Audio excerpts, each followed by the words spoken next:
Hello friends, welcome to my YouTube channel. आज हम chapter 14 start करेंगे फैक्टराइजेशन। इस चैप्टर के अंदर आप फैक्टराइजेशन करेंगे नंबर्स का, जो भी आपको गिवन होगा। अब वो नेचुरल नंबर्स भी हो सकते हैं, वो एल्जेब्रिक एक्सप्रेशंस भी हो सकते हैं। तो सबसे पहले हम जानते हैं कि एक्चुअली फैक्टर्स होते क्या हैं। देखिए, जैसे मैं 2 को 3 से मल्टीप्लाई करता हूँ तो आंसर आया 6, तो 2 3 6 हो गया। इसी तरह अगर 1 को मैं 6 से मल्टीप्लाई करता हूँ तो 6 आया। तो यहां पर ये 6 लाने के लिए 2 इंटू 3 किया गया, तो ये जो 2 3 है ना, ये 6 के फैक्टर्स हैं। यहां भी 1 इंटू 6 किया तो 6 आया, तो 6 और 1 ये दोनों 6 के फैक्टर्स हैं। तो फैक्टर्स वो दो नंबर होते हैं, 2 3 4 कितने भी हो सकते हैं, जिनका प्रोडक्ट करके हमारा नंबर आता है। ये पूरा पूरा डिवाइड करता है आपके किसी भी नंबर को। ये 6 को मैं 2 से डिवाइड करूंगा तो 2 3 6 हो गया, नीचे रिमाइंडर 0 बचा। तो जो भी नंबर आपका किसी नंबर को पूरा पूरा डिवाइड कर देता है वो उस नंबर का फैक्टर होता है। यहां पे जो 2 है ये 6 को कंप्लीटली डिवाइड कर रहा है, तो 2 एक इसका फैक्टर हो गया। अब सबसे पहले है हमारे पास factors of natural numbers. Natural numbers आप जानते हैं क्या होते हैं, काउंटिंग नंबर्स होते हैं, 1 से स्टार्ट होते हैं। तो एक एग्जांपल से समझते हैं। जैसे यहां पे है बिल्कुल एग्जैक्टली एक नंबर ले लेते हैं 30। मान लीजिए मेरे पास से 30 है, मुझे 30 के फैक्टर्स निकालने हैं। तो 30 को मैं 1 से अगर कंप्लीटली डिवाइड कर देता हूं तो 1 इसका एक फैक्टर होगा। देखते हैं 1 से डिवाइड होगा तो पूरा पूरा 1 30 आएगा, तो यानी 1 इसका एक फैक्टर है। अब मैं 30 को डिवाइड करता हूं 2 से, तो 2 से इसे डिवाइड करूंगा तो यहां 15 आएगा, तो पूरा डिवाइड हो गया, 0 रिमाइंडर बचा। तो 2 भी इसका एक फैक्टर है 30 का। अब मैं 30 को अगर डिवाइड करता हूं 3 से, तो 3 10 30 होता है, यहां भी रिमाइंडर 0 आया, तो 3 भी इसका एक फैक्टर है।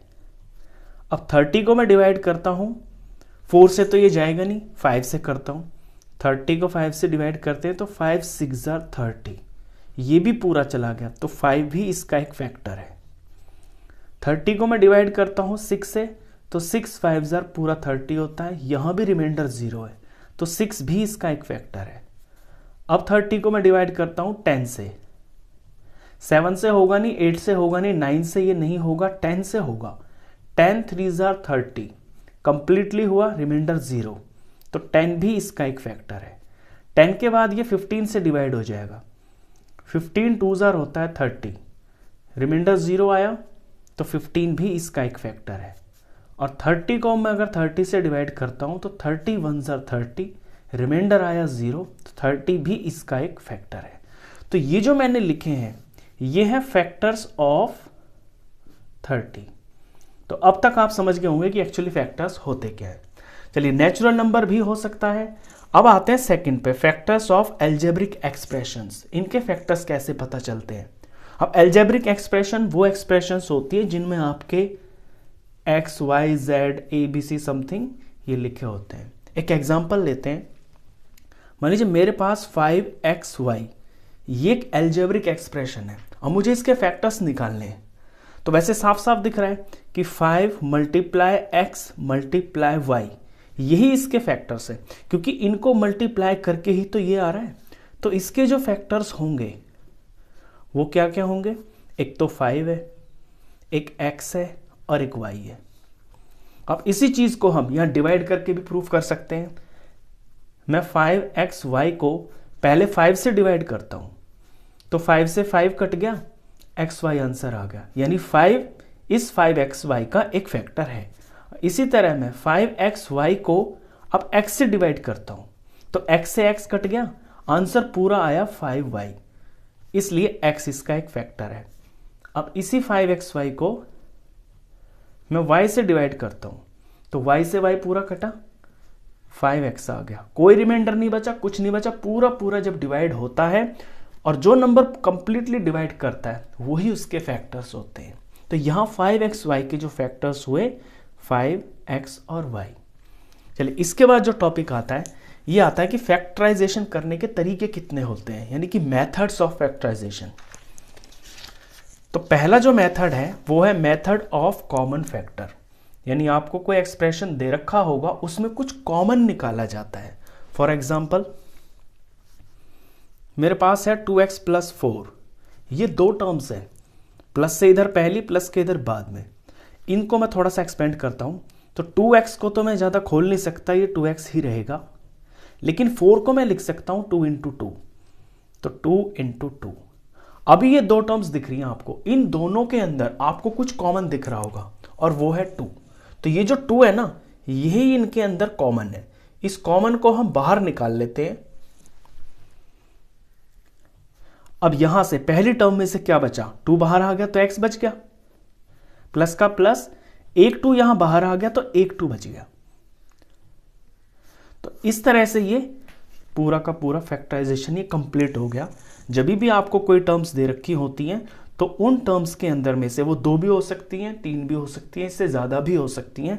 तो सबकी टर्म्स के अंदर कोई ऐसी चीज़ जो कॉमन आ रही हो वो बाहर निकल जाती है और बाकी फिर जो बच जाती हैं उनको हम कॉपी कर देते हैं। तो ये पहला तरीका है कॉमन निकालकर फैक्टराइजेशन करने का। दूसरा तरीका देखिए, फैक्टराइजेशन बाय रीग्रुपिंग टर्म्स। एक एग्जांपल से समझाऊंगा इसे। 2xy plus 2y plus 3x plus 3। अभी मैंने ऊपर बताया कि जितनी भी टर्म्स हो आपके पास उन सब में से कुछ कॉमन आ जाए तो आपका कॉमन फैक्टर वाला तरीका लग जाता है। लेकिन यहां पे दिख रही है आपको 4 टर्म्स हैं, लेकिन इन चारों के चारों टर्म्स के अंदर कोई एक नंबर कॉमन नहीं आ रहा। पहली 2 टर्म्स के अंदर मुझे दिख रहा है कि 2 कॉमन हो सकता है और y भी दोनों में है। अगली 2 टर्म्स में मुझे 3 कॉमन दिखाई दे रहा है। तो क्या करूंगा, मैं इनको रीग्रुपिंग कर लूंगा। मैं ये एज्यूम कर लूंगा कि मेरा सम सिर्फ इतना है, इसको भूल जाऊंगा।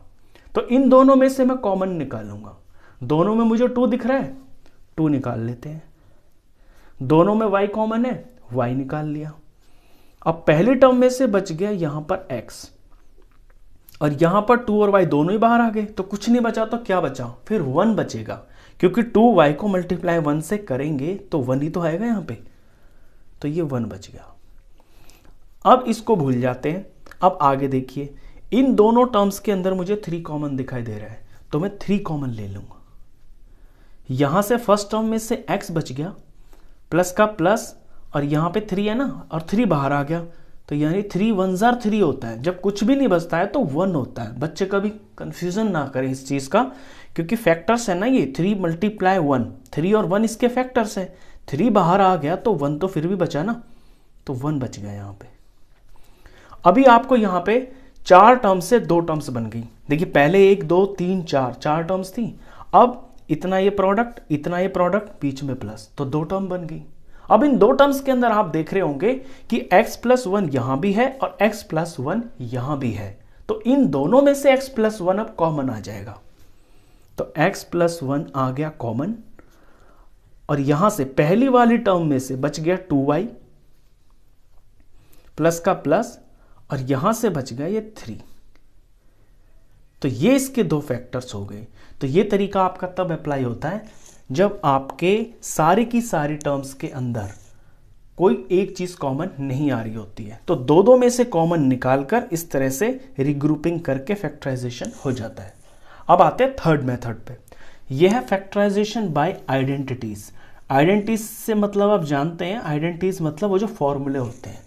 पहली आइडेंटिटी देखिए, a प्लस बी का होल स्क्वायर, इसकी एक्सपेंशन होती है a square plus 2ab plus B square. अभी जो क्वेश्चन होगा आपका, एक एग्जांपल से समझेंगे इसे। मान लीजिए ये है x स्क्वायर प्लस 8x और प्लस 16। क्वेश्चन को देखते ही ना आपको ये पहचान हो जाएगी कि इसके अंदर कौन सी आइडेंटिटी लगेगी। पहली जो टर्म है ये स्क्वायर है, x स्क्वायर है, और जो लास्ट टर्म है ना ये 16 है। यहां पर कोई स्क्वायर नंबर ही होगा। 16 किसका स्क्वायर होता है, 4 इंटू 4 का स्क्वायर होता है। तो यहां पे स्क्वायर है, यहां पे स्क्वायर है, और बीच में प्लस है। तो आप पहचान जाएंगे कि ये a square plus 2ab plus B square की आइडेंटिटी वाला क्वेश्चन है। अब इसे करेंगे कैसे, x स्क्वायर किसका होल स्क्वायर होता है, ये x का होल स्क्वायर होता है, और यहां 16 मैंने बताया 4 का होल स्क्वायर होता है, तो ये हो गया 4 का होल स्क्वायर। अब बीच में क्या लिखना है, a और b मेरे यही तो हो गए, जो ब्रैकेट के अंदर है ना यही a और b है, और 2 का 2, तो +2 a की जगह पे x हो गया है और b की जगह पे 4 हो गया है। अभी मल्टीप्लाई करके देखेंगे ना तो ये 8x ही आ रहा है, 4 2 8 और 1x। तो इसको मैंने ऐसे एक्सपेंशन में करके a और b पता चला लिए। जब a और b पता चल गए तो यानी कि अब इसके जो फैक्टर्स है वो ये हो जाएंगे। तो a + b का होल स्क्वायर, यहां पे a मेरा x है और b मेरा 4 है, तो ये इस तरह से इसका फॉर्मूला बन गया। अब इसे मैं 2 बार भी लिख सकता हूं, ये स्क्वायर लिखा हुआ है ना, होल स्क्वायर, तो मैं लिख सकता हूं x + 4 और x + 4। तो इसके ये 2 फैक्टर्स बन गए। सेकेंड आइडेंटिटी देखिए, सेकेंड आइडेंटिटी माइनस वाली होती है, a - b का होल स्क्वायर। इसकी एक्सपेंशन बिल्कुल सेम यही होती है, बस यहां प्लस की जगह पे माइनस आ जाता है। तो a² - 2ab + b²। इसका एक एग्जांपल लेते हैं। फॉर एग्जांपल 4y का होल स्क्वायर, 4y का स्क्वायर -12y + 9। अभी यहां मैंने देखा कि 4 जो होता है वो 2 का स्क्वायर होता है और y पे तो स्क्वायर लगा ही हुआ है, तो ये बन जाएगा 2y का होल स्क्वायर। और 9 होता है 3 का स्क्वायर, तो 9 को मैं 3 का स्क्वायर लिख सकता हूं। तो ये मेरे a और b पता चल गया मेरे को। अब बीच में क्योंकि माइनस है तो -2 आएगा और a की जगह पे और b की जगह पे ये आ जाएंगे 2y और ये 3। तो अब a और b तो मुझे पता चली गया और मुझे पता है कि बीच में माइनस का है, तो ये वाला आइडेंटिटी इसमें यूज हो जाएगी, यानी इसकी जगह पे हम ये लिख सकते हैं। तो a - b, यहां पर a 2y है और b है यहां पर 3, इसका होल स्क्वायर है ये। इसे मैं 2 बार भी लिख सकता हूं क्योंकि ये 2 बार लिखा हुआ है, 2y - 3, 2y - 3। तीसरी आइडेंटिटी देखते हैं। तीसरी जो आइडेंटिटी होती है ये होती है a² - b² = a + b a - b। ये थर्ड आइडेंटिटी होती है। अब इसमें जो क्वेश्चन आएगा ना आपका वो इस तरह का होगा, वो इस फॉर्म में होगा। आपके आंसर जो फैक्टर्स आएंगे वो इस फॉर्म में आएंगे। फॉर एग्जांपल 49p² और -36, तो यहां देखते पता चल रहा है कि 49 जो है ना वो 7 का स्क्वायर होता है और p पे स्क्वायर लगा ही हुआ है, तो ये जो वैल्यू है ना ये 7p का होल स्क्वायर है।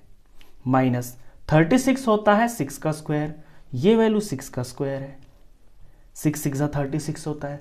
अब ये देखिए इस फॉर्म को इससे कंपेयर करिए, यहां पर अंदर अंदर 7p है और यहां पे 6 है, इनके ऊपर होल स्क्वायर लगा हुआ है, तो 7p तो हो गया a और 6 हो गया b।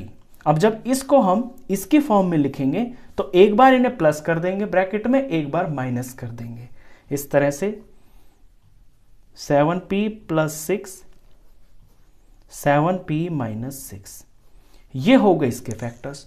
तो ये तीसरी आइडेंटिटी है। अब आती है चौथी जो टाइप है ना आपकी, उसमें आइडेंटिटी कोई लगती नहीं है, उसे हम बोलते हैं स्प्लिटिंग मिडल टर्म्स।